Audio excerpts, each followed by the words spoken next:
Good morning. This morning I want to talk about the problem of prayer, which might seem like quite a surprising topic for some of you. There was some graffiti found that was scratched on the wall of a basement in Cologne, Germany in 1945, where a Jewish believer is thought to have hidden from the Gestapo. These are the words: "I believe in the sun even when it isn't shining. I believe in love even when I'm alone. I believe in God even when he is silent." And so today I want to be brutally honest. I want to talk with you about times when prayer is a problem to be wrestled with rather than a joy to be celebrated. There was a recent tragedy on December the 14th, 2019, just last year, when a 2-year-old girl called Olive went to sleep and never woke up again in the morning. Her parents are part of the Bethel Church in Redding, California, and the family believed that she would be raised from the dead. Olive's mum, Kelly, said these words: "We're asking for prayer. We believe in a Jesus who died and conclusively defeated every grave, holding the keys to resurrection power. We need it for our little Olive Elaine, who stopped breathing yesterday and has been pronounced dead by doctors. We're asking for bold, unified prayers from the global church to stand with us in belief that he will raise this little girl back to life. Her time here is not yet done, and it's our time to believe boldly and with confidence wield what King Jesus paid for. It's time for her to come to life." And so for 6 days, the church community prayed for Olive to be raised from the dead. They would gather, they would sing, they would dance, they would pray healing prayers, they would declare of God's goodness. They'd also reached out across the world to friends and supporters. It was quite well publicized. It was on social media what was happening. Daily meetings were held, and many in the wider church joined and prayed for the life of Olive. At the end of the 6 days, the church family, though, issued a statement. "The breakthrough we've sought hasn't come. With the same heart of confidence in God's goodness, we receive the comfort of the Good Shepherd as Andrew, Kaylee, and Olive's big sister Elsie, their family, and our church walk together through the valley of the shadow of death. And so we're moving towards a memorial service and a celebration of her life." That's really difficult.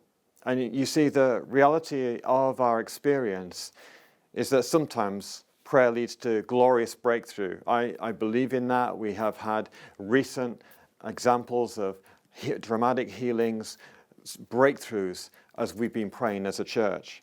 And yet there are other times where prayer just does not seem to work. And we can feel disappointed, confused, angry, maybe even ashamed or guilty.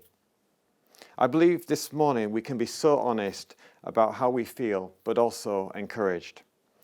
You know, Jesus said to his disciples, he said to us, "When you pray." And he modeled that life of prayer. And when Jesus prayed, touched or spoke over someone, it always seemed that shattered lives were restored, wholeness came, and yes, people were raised from the dead. And Jesus sent out his disciples, didn't he, to do that, heal the sick, preach the kingdom, to set captives free. And he gave us this mandate clearly in Matthew 10:8, to heal the sick, raise the dead, cleanse lepers, cast out demons. You received without paying, so give without pay. Now recently in some of our Sunday evening prayer meetings at New Life Church, we've been looking at some of the prayers of Jesus. And we've also been praying them along with the scriptures too. When we got to look at John 17, that amazing intercessory prayer, that high priestly prayer of Jesus, which Jesus pours out for you and for me, one thing that struck me is that there were several parts of the prayer that had not yet been answered. For example, Jesus prayed specifically that they may all be one, just as you, Father, are in me, and I am in you, that they may be in us, so that the world may believe that you have sent me. Now, today, I honestly believe there is more honor and kingdom culture from local church to local church, and we celebrate that. But sadly, I also see much graceless accusation and infighting, even in the body of Christ. And this started me to think about what other unanswered prayers are there in the Bible. Times when heaven was silent, just like the graffiti. And nothing seemed to happen at all. For example, there's that wonderful story of the deliverance of the nation of Israel from Egypt. We've seen the film, we've read the story. And yet, as slaves dying in the deserts while building an empire, it was 430 years, imagine that, 430 years of silence before God said, "Surely I have seen the affliction of my people who are in Egypt, and I've heard their cry because of their taskmasters. I know their suffering." 430 years. And centuries later, the prayers of the entire nation went unheard as Jerusalem was destroyed by the Babylonians, and the descendants of the same people who were delivered were carried into exile. The prophet Jeremiah, writing in the book of Lamentations, says of God, "You have wrapped yourself with a cloud so that no prayer can pass through." I wonder if sometimes we feel that God is like that, wrapped in a cloud. And if that's mind-blowing, well, consider the greatest salvation story of all, that of Jesus coming. Now, when we do our Christmas presentations, we don't usually say at Christmas about Jesus' birth that it actually followed a 400-year dry period of God's silence where neither prophet nor priest spoke words from heaven, that ceiling of silence, if you like, and where people suffered. What about the Garden of Gethsemane? The name means oil press, Gethsemane, and it was a place where the silence of God crushed Jesus. In the Gospel of Mark, Jesus prayed as he'd encouraged his disciples earlier that nothing is impossible with God. That sounds great, doesn't it? Nothing is impossible with God. He said, "Abba, Father, all things are possible for you." Then he said, "Remove this cup from me." And yet, as no answer comes back, Jesus adds, "Yet not what I will, but what you will." I also thought about that dark day of the crucifixion and the cry of Jesus from a place of unimaginable agony and isolation, where he calls on words from Psalm 22. My God, why have you forsaken me?" And again, the silence from heaven is deafening. And a short time later, Jesus cries out with a loud voice and lays down his own life in death. In Jesus' experience and in our experience, we see that there are times of silence of unanswered prayer. It's personal as well as corporate. One of my favorite authors and the great theologian C.S. Lewis, the author of The Lion, the Witch and the Wardrobe series and many other great works, put pen to paper in the wake of his wife's death, saying this: "When you're happy, so happy that you've no sense of need in him, so happy that you're tempted to feel his claims upon you as an interruption, if you remember yourself and turn to him with gratitude and praise, you will be, or so it feels, welcomed with open arms. But go to him when your need is desperate, when all other help is in vain. And what do you find? A door slammed in your face, the sound of bolting and double bolting on the inside, and after that, silence." So why are prayers not always answered? I believe that even in each example that we've looked at, there are clues as to things we must wrestle with, that we as the people of God must wrestle with, and things that we must be obedient in, and things we must trust over. The first of these is God's world and the way it seems to work. And I want to talk about this for just a moment, God's world and the way it seems to work. C.S. Lewis again said, "You may attribute miracles to him, but not nonsense." Consider a situation then when you're on a train. You're waiting to depart at the station. You tap your watch because there's a delay and you're really concerned that you're not going to make your connection. You silently pray that this train is going to get itself together and leave soon.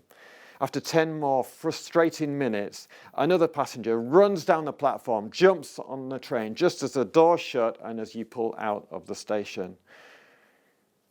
He comes and sits in the seat opposite you and says, "Thank God that this train was late, otherwise I wouldn't have made it." Whose prayer has been answered? Now, I'm not saying that it's not valid to pray for a parking space. Jesus said that we're to pray for daily bread, as well as people to be raised from the dead. And we can be grateful for every gift, every kindness, every good thing that comes from heaven above, however small, every breath, every moment, every morsel of food, every sip of water, all good things come from God. And let's be grateful. However, sometimes we may not get what we want because there's a bigger picture. For example, we can pray as Jesus did on one occasion for a storm to cease. And yet storms are an essential part of the ecosystem of this planet. They make all the air move around, and that's necessary for everything to fit together and to work properly. Actually, God designed it that way. If every time a hammer falling onto the toe of a Christian was to become as light as a feather, then the normal methods of construction just wouldn't work anymore.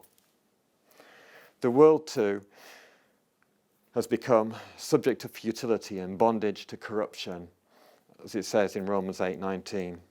And in such a world as we're seeing across this planet today, there can be a rise of political parties that can be elected into power even, that open the door to suffering and oppression, and yet it's been frequently the decision of the majority of the people to allow that to happen.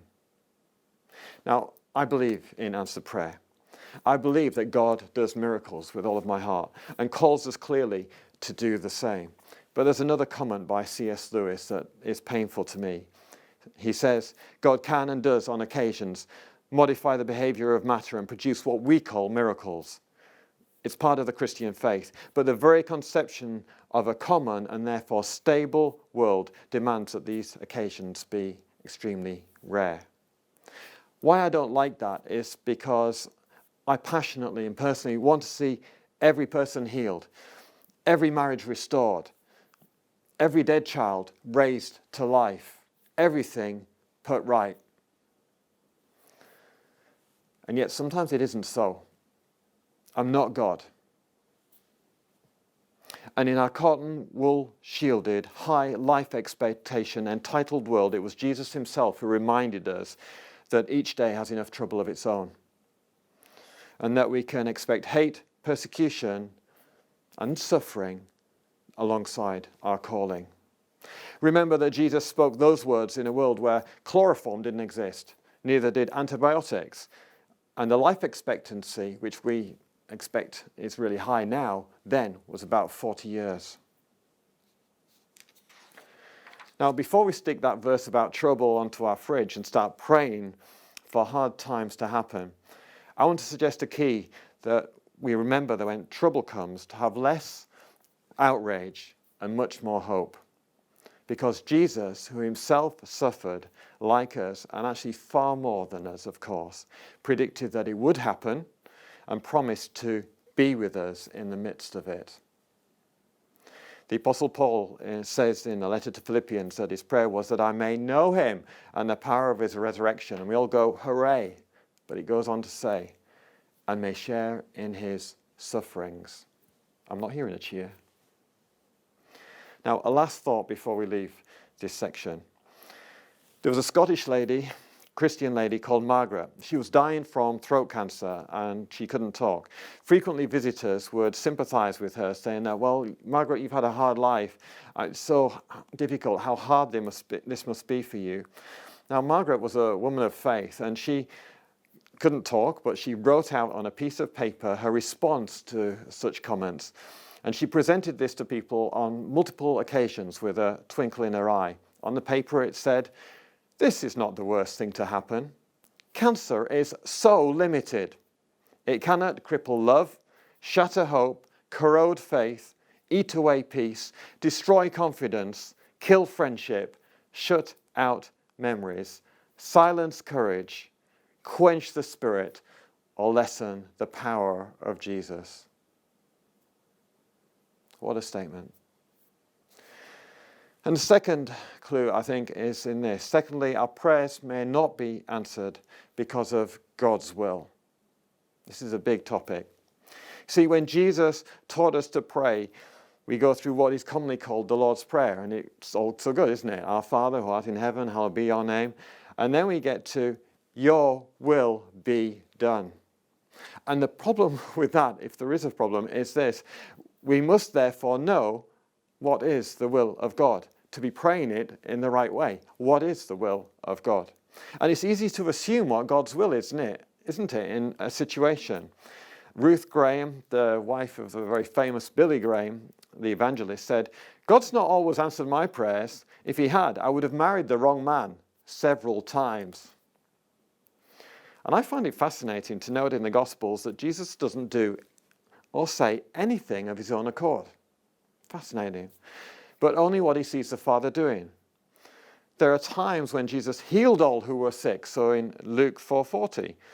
And there are times, such as his conversation with a man at the pool of Siloam, where there were many who were afflicted, and yet on that occasion, Jesus apparently only spoke to the one man, sent him, and he was the one who was healed. You see, Jesus' clear motivation was to pray and act according to the will of the Father. Another Scot, a missionary this time called James Fraser, gave up a promising career to answer the Great Commission to the Lisu people in China's Southwest Territories. After 5 years of fruitless labor and answered prayer, he began to examine how he was praying. So he examined his own prayers. And he reflected that this unanswered prayers have taught me to seek the Lord's will instead of my own. And gradually, James modified his prayers, seeking to know how to pray in each situation. And as he did so, fruit began to appear. And after a further 3 years, revival broke out and many came into the kingdom. See, one of the mysteries of prayer is that we frequently go to prayer to try, as it were, to bend God's will, to get his will to change. And yet prayer serves to align our hearts to his. God says this plainly in the book of Isaiah. He says, "For my thoughts are not your thoughts, neither are my ways your ways. For as the heavens are higher than the earth, so are my ways higher than your ways, and my thoughts rather than higher than your thoughts." That sounds good, but in the midst of tragedy so deep, when we wrestle with the desires of our heart, when we wrestle with those really tough situations in life, when we have a friend dying from cancer, when we have a situation like Olive, the compassion of God and understanding his ways is agonizing. And yet we know that God is always loving. God's will can be difficult in other ways too. Experience shows us that the people with the deepest and most dynamic relationships with God are those who have drunk deeply on God's silence at times. The former slave owner and author of the hymn Amazing Grace, John Newton, observed that afflictions quicken us to prayer. I believe that the Father's deepest desire for us is not that we're continually blessed in all ways, but that we may dwell in his courts. In fact, a definition of heaven could be that. It's to be in his presence. By sometimes holding back blessing, God draws our heart to spend more time in his presence, draws us to linger in that place longer. Jesus, after all, said, "If you abide in me and my words abide in you," abide, not just visit, knock on the door and get your package, but abide. Abide in me. From that place then, ask whatever you wish and it will be done for you. And I believe that God draws us sometimes by being silent, draws us into him. And what this does as well is also it reassures us that his plans for us are always for our good. As we read in Jeremiah 29, it's plans for our welfare and not for evil, to give us a future and a hope. And of course, he's always loving. He's always kind. And thirdly, our prayers may not be answered because of something else. They may not be answered because of God's war. We have been born into the aftershock of the greatest victory of all time. The author of the book of Hebrews wrote, But we see him for a little while who was made lower than the angels, namely Jesus, crowned with all glory and honor because of the suffering of death, so that by the grace of God he might taste death for everyone. In Hebrews 2 verse 9. See, Jesus declared his work finished at the cross. He has taken captives from hell, he has defeated death, and he has been given all authority. And yet, the aftermath still rages as kingdoms clash, and the perfect will of God is yet to be established on earth, which is actually what Jesus taught us to pray after all. Now, in this fight, we don't wrestle against flesh and blood, but against rulers, against authorities, against the cosmic powers over this present darkness, against the spiritual forces of evil in heavenly places, in Ephesians 6:12. Interestingly, the New Testament also says that we've been grafted into the nation of Israel. It's in Romans 11. And the word Israel, the name Israel, actually means one who contends or fights or wrestles with God. This may be a bit controversial, but I believe that in some ways, in fact in many ways, we're called to wrestle with God in prayer and intercession, just as Jesus did. Remember those times when the Gospels say he went away and he was in prayer all night, those times when he wrestled, even in the garden as he wrestled with prayer, even when the disciples fell asleep, those times when he sought the Father's face regularly. Jesus wants us to pray, I believe, like him. So we should. Now, I've heard people say that when we pray, God will just say a simple yes, no, or not yet. But I believe there is more. You see, I believe that God is God.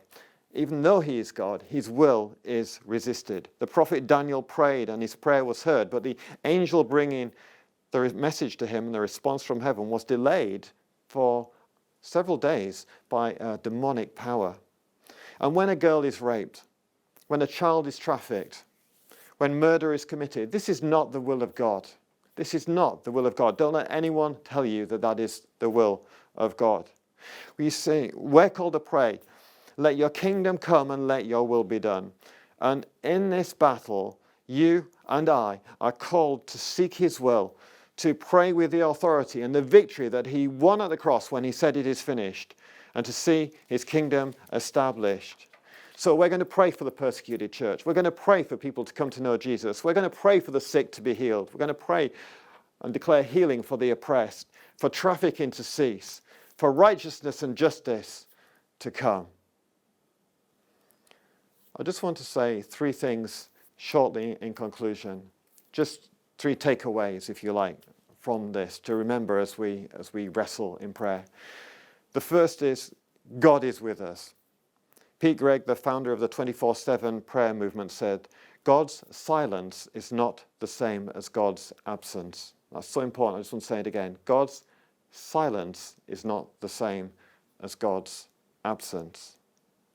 Remember the Psalm 23 verse 4 says, even though I walk through the valley of the shadow of death, that place of silence, that place of death, even though we walk through that place, it goes on, it says, I will not fear any evil, for you are with me. What a powerful verse. Your rod and your staff, they comfort me.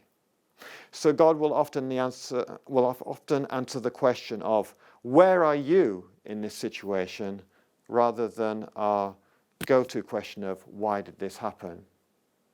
God, where are you in this situation? And Jesus says, I'm right there with you now. Second takeaway, God knows our struggle. God knows your struggle. God knows your struggle with these things. Remember that we've been grafted into the nation of Israel in Romans 11, which means one who contends or fights or wrestles with God.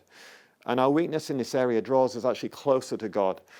As Jesus is our high priest, he's interceding for you. He's interceding for you and for your prayers. He's backing you up, as it were. It talks about the Spirit interceding for us with groanings beyond what we can do. God is on our side. He is championing our prayers. And he sympathizes with us in our weaknesses. But one who is every respect, says Jesus, has been tempted as we are. He understands how we are made. and yet he was without sin. Now, the Nobel Prize winner and global symbol of a life of prayer, Mother Teresa, wrote in a private diary, which was later discovered and published. She said this: "My smile is a great cloak that hides a multitude of pains. People think that my faith, my hope, my love are overflowing, that my intimacy with God and union with his will fills my heart. If only they knew."